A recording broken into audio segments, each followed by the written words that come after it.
आवश्यकता लगी हर एक लोग के लिए इस देश में, क्योंकि पिछले 8 साल से ये जो आज की सरकार है ऐसे कितने कानूनों को बना चुकी है जो समाज के हितों के विपरीत है, नौकरी करने वाले लोगों की, मजदूर के हितों के विपरीत है, व्यापारियों के हितों के विपरीत है और किसानों के भी हितों के विपरीत है।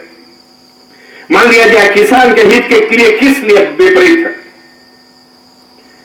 तुम अब सूखी हो, तंबाकू, छोटे किसान हो, अपना घर गृहस्थी चला रहे हो, तुम्हें $235 लाइसेंस भरना पड़ेगा सूखी होने के लिए। और जब उस सूखी को आप बड़ा करके, तोड़ के, सुखा करके उसको अपने बॉक्स में रख कर फिर बेचने जाओ तो $200 लाइसेंस भरो।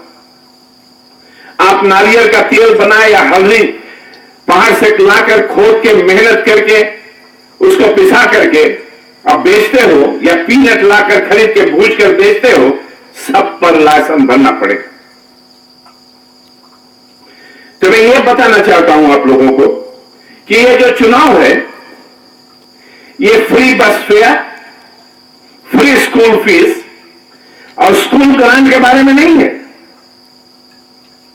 ये जो चुनाव है, हम जो सरकारी प्रगति रेडियो में हर एक घंटा सुन रहे हैं, हर एक घंटा पर, उसके बारे में नहीं है। क्योंकि जो कोई सरकार राज चलाता है उस सरकार का यह कर्तव्य बनता है कि देश में प्रगति करे, विकास करे, रास्ता बनाए, जहां रास्ता है उसको तासील करे, एक पुल छोटा है तो उसको बड़ा करे, हर एक ग्राम में जहां पानी नहीं वहां पानी लगाए, जहां बत्ती नहीं वहां बत्ती लगाए। यह बहुत जरूरी है। और हर एक सरकार जब राज चलाती है तो क्या होता है, वो एक योजना बनाकर रखती है, प्रोग्राम रहता है, और दूसरा कोई सरकार आता है तो उसको जारी करता है।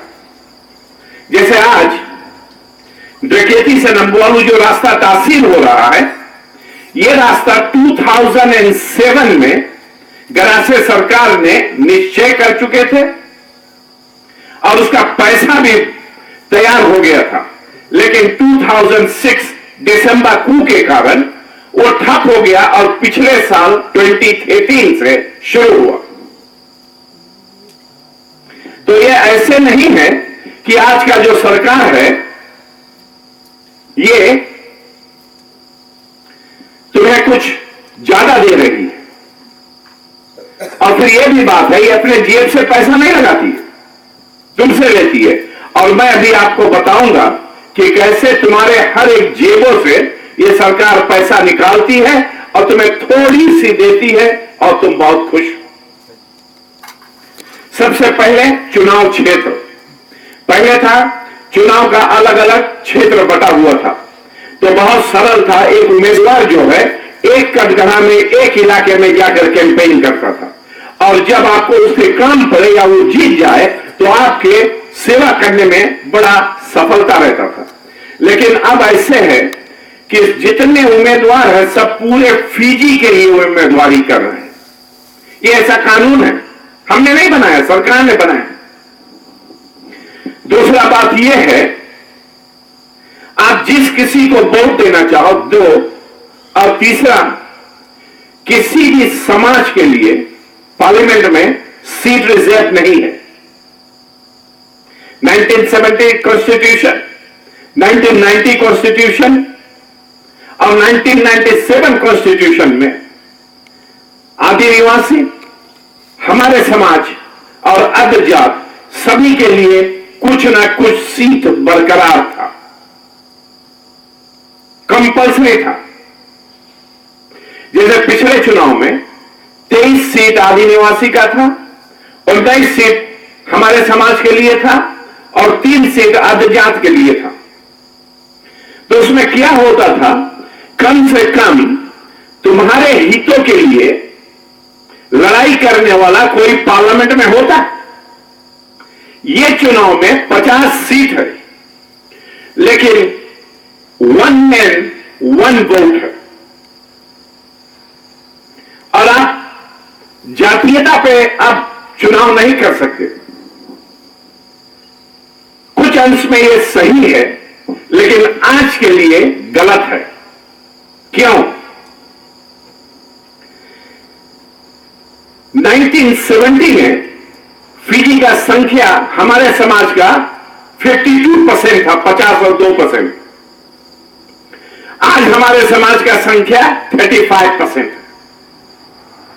और अगर सब हिंदुस्तानी लोग हिंदुस्तानी पार्टी को वोट दिए, फिर भी हम सरकार कभी नहीं बना पाएंगे।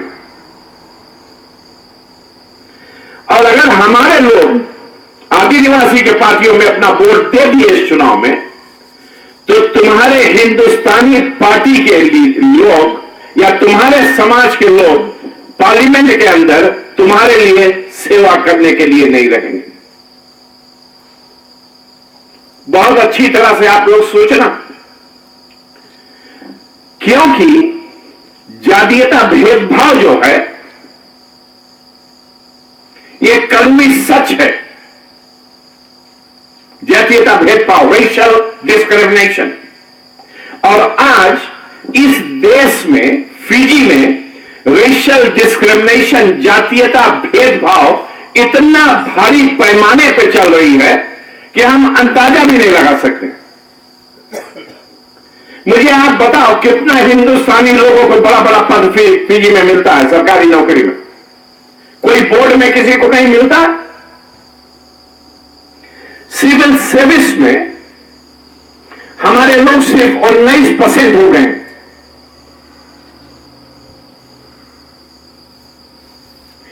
तो ये अच्छी तरह से आप समझो कि ये जो चुनाव है और ये जो विधान है, ये हमारे समाज के हित में बिल्कुल नहीं। मैं जानता हूं आज हमारे समाज में जगह जगह लोग एक गाना गा रहे हैं, फिजी फेस्ट बाइनीमारामा, फिजी फेस्ट बाइनीमारामा, सरकारी प्रगति हो रहा, ये गाना गा रहे हो। लेकिन मैं बताऊं आपको दूसरा बात ये कि बहुत से लोग ये बोलते हैं कि अगर बाइनीमारामा ने 2006 में सत्ता पलटाव नहीं किया होता तो हमारे समाज के लोगों के ऊपर बड़ी भारी दुख होती। और 2000 में बाइनीमारामा ने हमारे समाज को बचाया। कुछ लोग यहां भी तुम लोग हो गए ये बात बोल रहे हो, सही है कि गलत है? किससे बचाया, कैसे बचाया? सन 2000 में जब चौधरी सरकार राज्य चला रही थी, तब फिजी में एक सत्ता पलटाव हुआ था, एक कू हुआ था, सिविलियन कू हुआ था। लेकिन उस दिन फिजी मिलिट्री फोर्स, आर्मी, सेना का कमांडर कौन था? आप जानते हैं कौन था? जोर से बोलो। बाइनीमारामा था।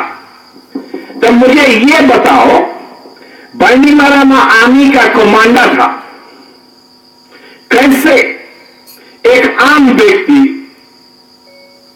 आर्मी बैरक में गया, सब बंदूक उठाया, कुछ सेना के अपने साथ लिया और आर्मी के गाड़ी में लादकर पार्लियामेंट हाउस में आकर सत्ता पलटाव कर दिया।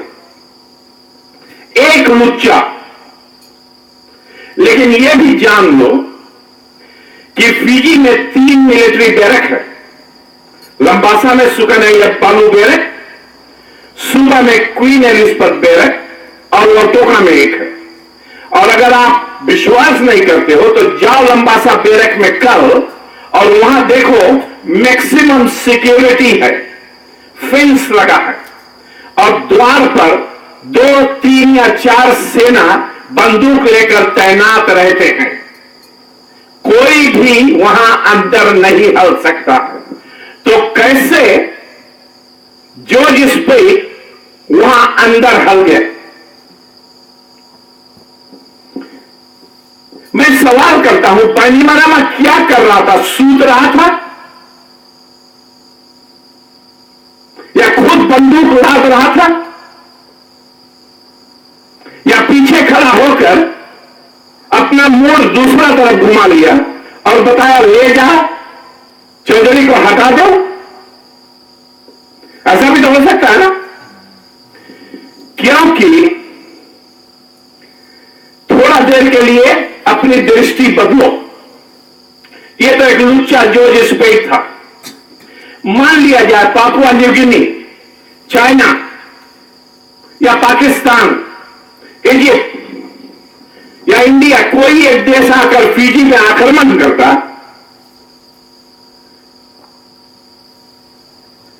तो हमारा क्या होता? हम सब मारे जाते। और यही 2000 में हुआ। बैनीमारामा के कारण जॉर्ज स्पेट बंदूक ले गया, उसके ढिलवाई के कारण बंदूक ले गया और कानून का व्यवस्था बिल्कुल टूट गया। और फिजी भर के आदि निवासी ये समझे कि बैनीमारामा, उसके आर्मी और सब आदि निवासी एक साथ होकर मिस्टर चौधरी के सरकार को बदल कर दिया। तब ये लोग दंगा फसाद करना शुरू किए। डकैती में, नबोदी में, मुनवेनी में, सिगाटोका में, सबो साबू में, और इतना बड़ा हालत खराब हुआ कि हमारे दुख की बात है, कितनी मां बहनी की इज्जत भी लूटी गई, कितने लोगों के घर छूट गए और कितने लोग अपने जमीन जगह छोड़कर जगह जगह और भाग गए। तो मेरे भाइयों, मुझसे यह बताओ आप, क्या यह मुमकिन नहीं है कि बैनीमारामा का पूरा हाथ सत्ता पलटाव 2000 में था? मैं तो पूरे हृदय से विश्वास कर रहा हूं कि उसका पूरा सहयोग था 2000 कू में। और फिर जब कू हुआ तो एक आर्मी कमांडर होने के नाते इसका कर्तव्य यह था कि तत्काल मिलिट्री बैरक से जो भोजन पानी सोल्जर्स के लिए जा रहा था, जो उनका तलब मिल रहा था, जो वहां से बंदूक जा रहा था, इसको बंद कर देना चाहिए था। और जॉर्ज स्पेट को 24 या 48 घंटा में, 24 या 48 आवर्स में पकड़ लेना चाहिए था। लेकिन क्यों 56 दिन लगा उसको पकड़ने में, एक लुच्चा को?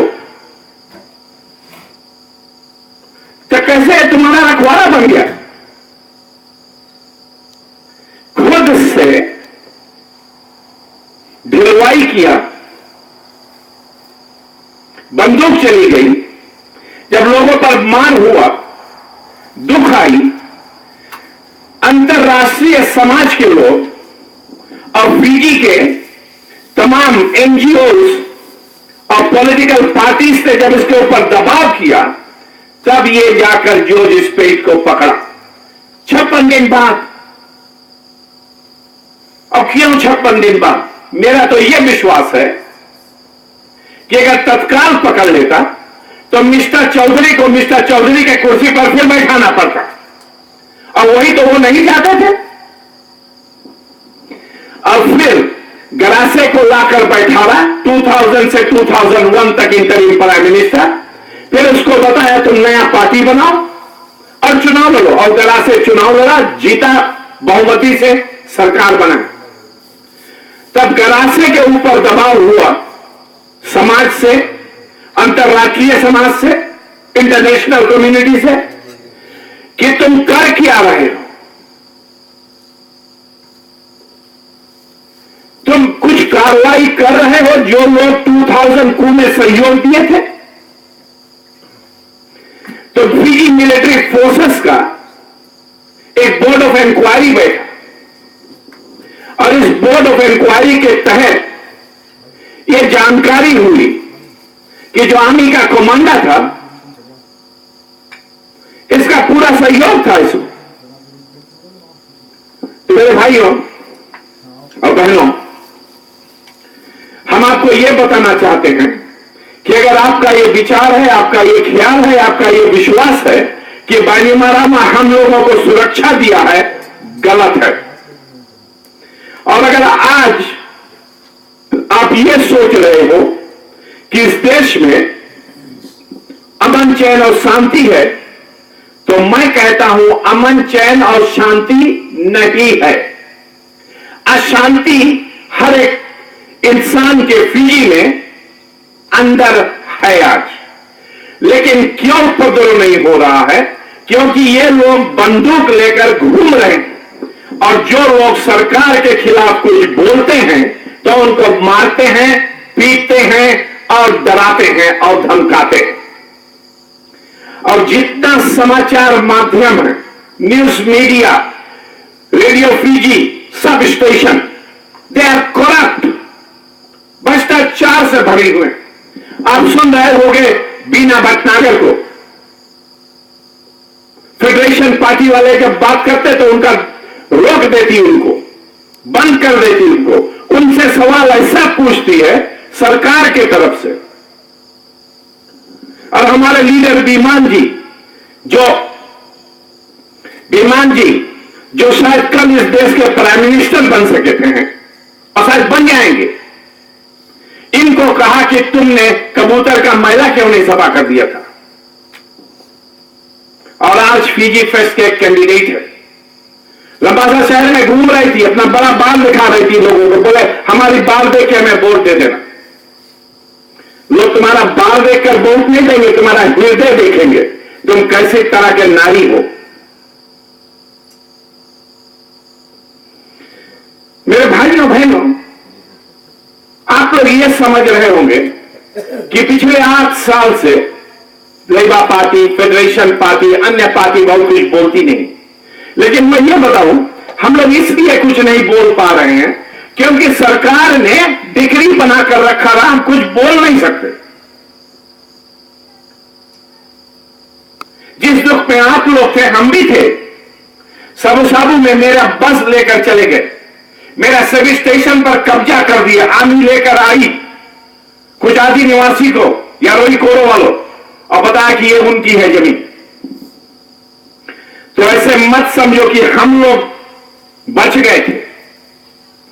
मैं यही बताना चाहता हूं कि कू से हर एक हिंदुस्तानी को दुख और तकलीफ पहुंचा। बचाने वाला कोई नहीं था। अगर आप स्कूल कमेटी में हो, मंदिर के कमेटी में हो, रास्ते के कमेटी में हो, तो 2006 के बाद में एक डिक्री बनी थी, और उस डिक्री के तहत तुम कभी भी कहीं भी सालाना सभा नहीं कर सकते अगर आपके पास परमिशन नहीं। तुम्हें डीओ के ऑफिस से जाकर परमिशन लेना होता था, और उसके साथ साथ तुम्हें उसमें लिख के देना पड़ता था कितना बजे तुम्हारा सभा शुरू होगा, कितना बजे खत्म होगा, कितने लोग आएंगे, कितने मोटर गाड़ी आएंगे, तब तुम्हें परमिशन मिलता था। और एक और डिग्री थी कि 4 या 5, 6 लोग इकट्ठा बैठकर किसी घर पर ना पी सकते हो, ना बातचीत। क्या सही है कि नहीं? तो फिर हम लोग कैसे आते? तो मेरे भाइयों बहनों, सबसे पहले मैं ये बताना चाहूंगा, अगर किसी के पास ये नहीं है, गूगल में, इंटरनेट में बोर्ड ऑफ इंक्वायरी RFMF की है, और इसमें बहुत जानकारी दी गई है, और इन जानकारियों से ये महसूस होता है और ये निश्चय होता है कि बाईमारामा का हाथ 2000 वाला सत्ता पलटाव में बहुत बड़े रूप से था, और 2006 में खुद से सत्ता पलटाव किया। ये मैं आपके पास छोड़ दूंगा, पढ़ना एक दूसरे को बात कर। दूसरी बात, ये तुम लोगों को, पहला बात, ये तुम लोगों को नहीं बचाया। जो मुसीबत में हम लोग थे, इन्हीं ने हम लोगों को उस मुसीबत में डाला था। 1। दूसरा, ये कहता है कि बहुत प्रगति कर रहा है, ये कहता है कि बस के भाड़ा फ्री किया, स्कूल फीस फ्री किया, ग्रांट फ्री किया। ये इंटरनेशनल कम्युनिटी का एक शर्त है हर एक सरकार से, कॉमनवेल्थ कंट्रीज, कि 2015 तक ऐसे सब देश जैसे फिजी है, स्कूल फीस फ्री हो जाना चाहिए, स्कूल का भाड़ा फ्री हो जाना चाहिए, यानी कि education must be made free. तो सरकार ने कुछ नया काम नहीं किया। और दूसरा, क्यों ये सरकार ने 2013 में ये व्यवस्था लाई? जब ये 2006 में सत्ता पलटाव किए थे तो इतना बात बताया था, एक कि मैं कभी इस देश का प्राइम मिनिस्टर नहीं बनना चाहता हूं, ना कभी चुनाव लड़ूंगा। सही है कि गलत है? बोला था कि नहीं? दूसरा, यह बताया था कि गला से वेट को 12.5% से 15 करना चाहता, हम 10% करेंगे। बोला था कि नहीं? आप लोगों को याददाश्त है कि नहीं कुछ?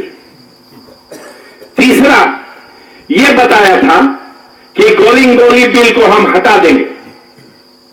और चौथा, यह बताया था कि I have come to clean up campaign, सफाई करना बहुत मैल है इस देश में। तो पहला 4 बात मैंने बताया, वेट 12.5% से 15 कर दिया, यही खुद।